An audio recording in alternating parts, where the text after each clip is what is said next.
há mais de décadas em discussão no país, será que agora a reforma política finalmente vai sair do papel? Para discutir esse assunto, aqui no estúdio comigo, o deputado estadual do PT, Robson Leite, o professor de Ciência Política da UF, Marcos Iannone, e o diretor da OAB-RJ, Marcelo Oliveira. Bom, muito obrigada pela participação de vocês. A gente sabe que a reforma política, todo início de legislatura, as pessoas começam a debater de novo, vamos mudar alguma coisa, vamos mudar o tipo de financiamento de campanha, a forma como as pessoas escolhem os seus representantes no legislativo.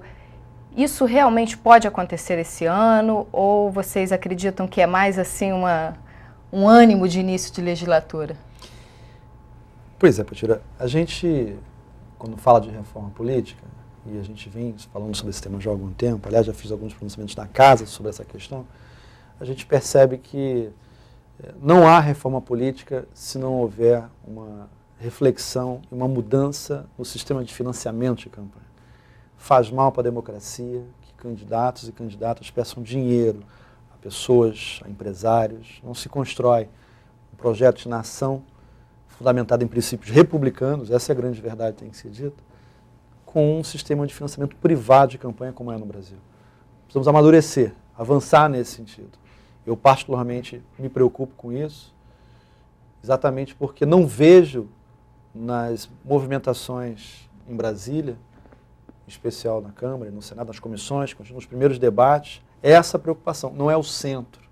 O que está sendo o centro é o suplente de senador, é o distritão, que eu particularmente acho um grande equívoco. Você personifica de vez a política, e esse é o problema da política. Antes de discutir os nomes, deveríamos discutir as ideias, os projetos, para posteriormente discutir os nomes. E você não vê nenhuma preocupação sobre o financiamento de campanha, que é o centro do debate, na minha visão. Agora, muitas pessoas falam que essa reforma, se sair do papel, ela deve sair só em alguns pontos, né? Deve ser uma reforma pontual. Essa parte de financiamento de campanha, ela deve sair do papel? Então, retomando a sua primeira pergunta, sobre a possibilidade de essa iniciativa que o Legislativo está tomando através da presidência do Senado e da presidência da Câmara em colocar em pauta a reforma política, se essa iniciativa pode se desdobrar em mudanças, essa é a perspectiva, né? A reforma política, ela vem acontecendo efetivamente de maneira muito incremental, né? Então, por exemplo, foi aprovada a questão da reeleição, né? Algumas regras eleitorais, algumas regras de transparência de prestação de contas têm sido aprovadas de maneira incremental.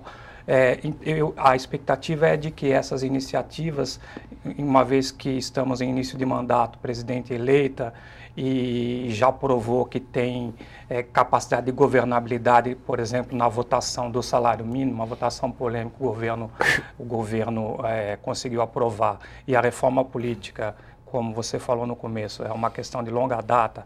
Recentemente, em 2007, foi submetida a uma tentativa de realização, em 2009 também.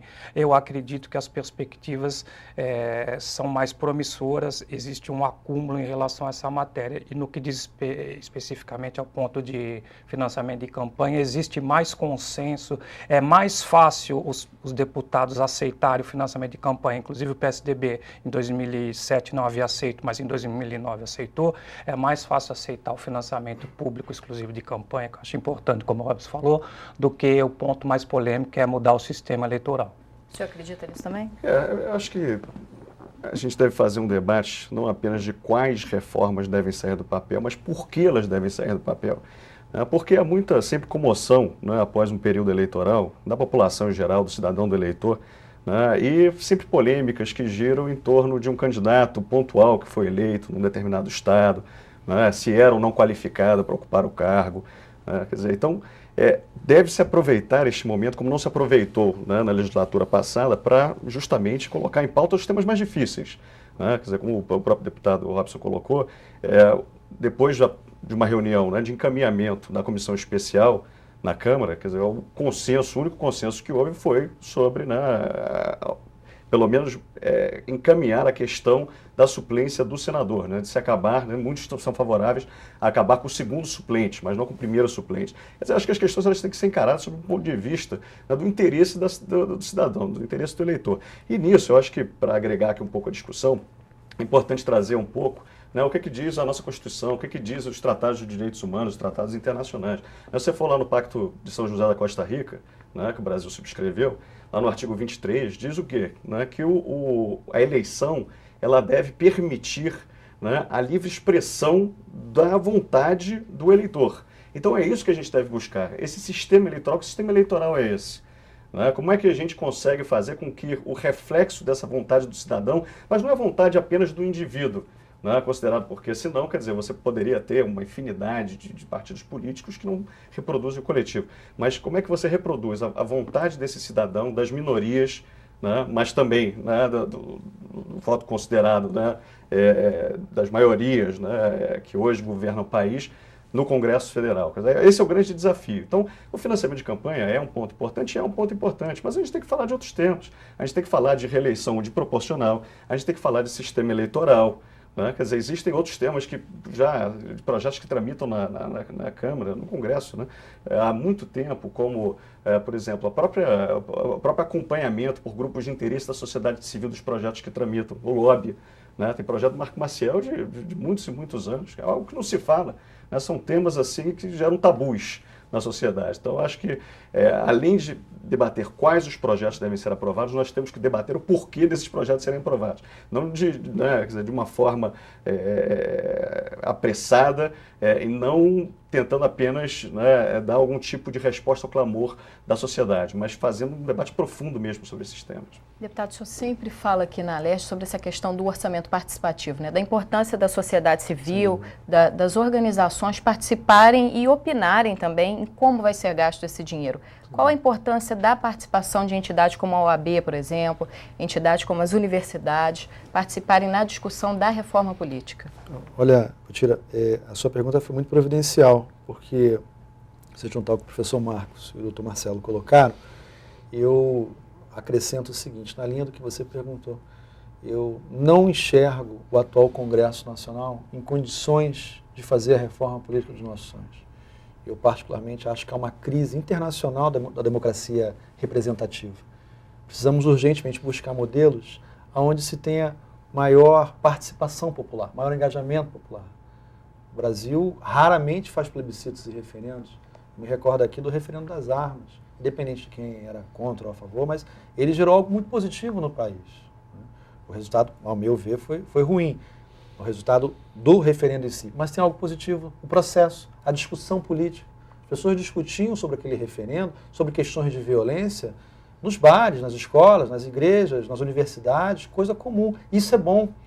O orçamento participativo que você coloca aqui, ó, meu primeiro projeto de lei foi, inclusive, um projeto aqui na casa, que eu encaminhei, de orçamento participativo, a discussão, elaboração e construção do plano plurianual, da construção orçamentária ser feito por iniciativa de conselhos populares. Isso é bom, porque as pessoas passam a ver que a sua vontade tem uma efetividade maior. Né? E é evidente que a gente esbarra sempre aonde? No processo da forma como se dá a construção da representatividade política.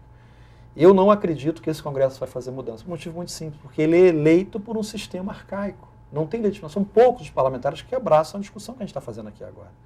Só há um caminho. E o caminho é exatamente a pergunta que você colocou.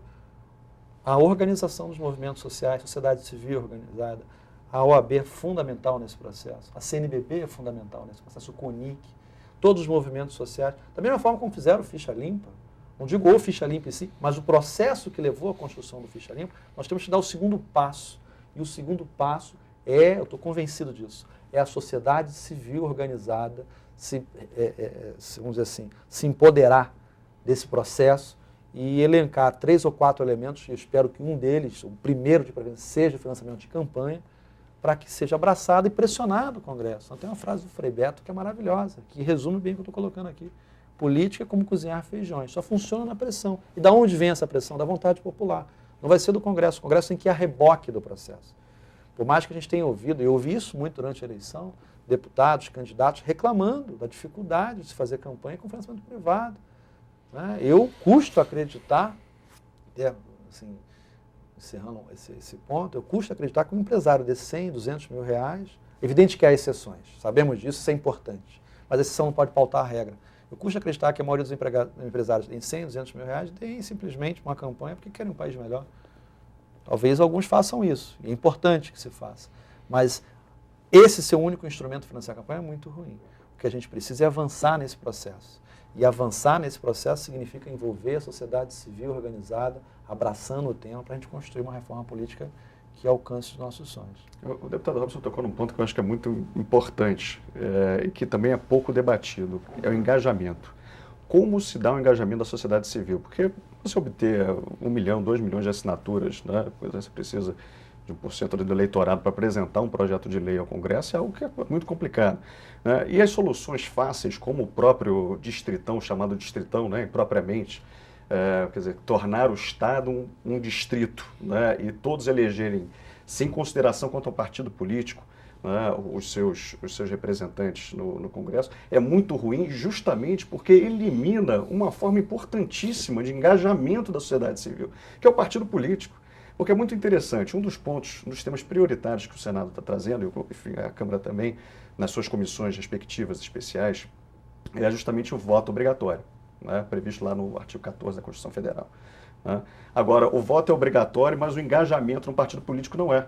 Então você não participa dos debates, né, interiores que acontecem no âmbito do partido. O partido ele fica como uma instância necessária que a Constituição traz, né? Mas ele não é um instrumento de realização de democracia.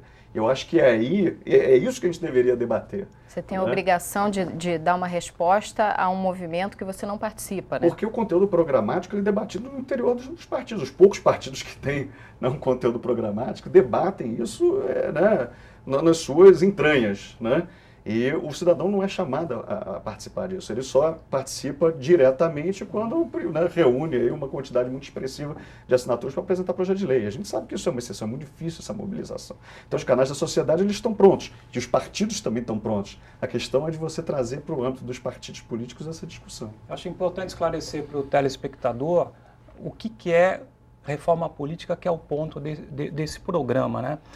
O que é e o que se convencionou denominar. Então, reforma política diz respeito às regras do jogo político, né? Do jogo político democrático, diz respeito às instituições, às normas de como se elege. Porém, na nossa Constituição, o conceito, a democracia, nós somos um Estado democrático e de direito. A democracia, na própria Constituição, ela tem 3 conteúdos. Um conteúdo mais, digamos, clássico, representativo, formal.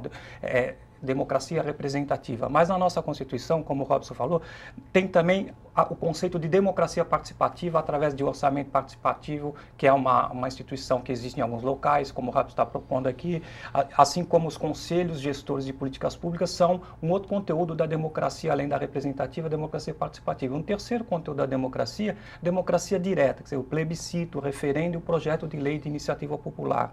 Infelizmente, quando se fala em reforma política, a pauta predominante tem sido a pauta da democracia representativa, ou seja, é uma pauta que reforça a visão de que política só diz respeito ao momento em que o eleitor e os candidatos se apresentam e o eleitor vai votar. Mas nós temos também que nos preocupar não só com o momento da eleição, mas como o que vai acontecer, como vão ser decididas as questões políticas no período entre uma eleição e outra. Aí mecanismos como a democracia participativa e a democracia direta podem ajudar, para além do resultado das eleições no Executivo e no Legislativo, pode ajudar a gestão mais participativa, mais criar democrática, mecanismo com para que a maior população controle social, participe, para né? a população participar. Eu acho importante a gente ter essa perspectiva. Então, nesse sentido, a proposta de regulamentação do lobby, eu mesmo agora, por coincidência, ontem mesmo, comecei a escrever um artigo junto com um colega lá de São Paulo, da USP, nós pretendemos publicar um artigo sobre a questão de por que não regulamentar o lobby na reforma política, por que não melhor... Aliás, no que diz respeito à democracia direta, os movimentos sociais mobilizados em torno da reforma política, como a ONG Inesc, que um dos membros da ONG, ele é inclusive membro do Conselho de Desenvolvimento Econômico e Social, eles estão articulando de se fazer, assim como fizeram um projeto de lei de iniciativa popular que resultou no Ficha Limpa, um projeto de lei de iniciativa popular para que a reforma política seja aprovada e que esse processo iniciado agora, mais uma vez, não resulte em nada, né? E que sim que aconteça alguma mudança. Bom, eu vou pedir só um minutinho para vocês, que a gente vai fazer um intervalo. O Alerj Debate volta rapidinho. Fique com a gente.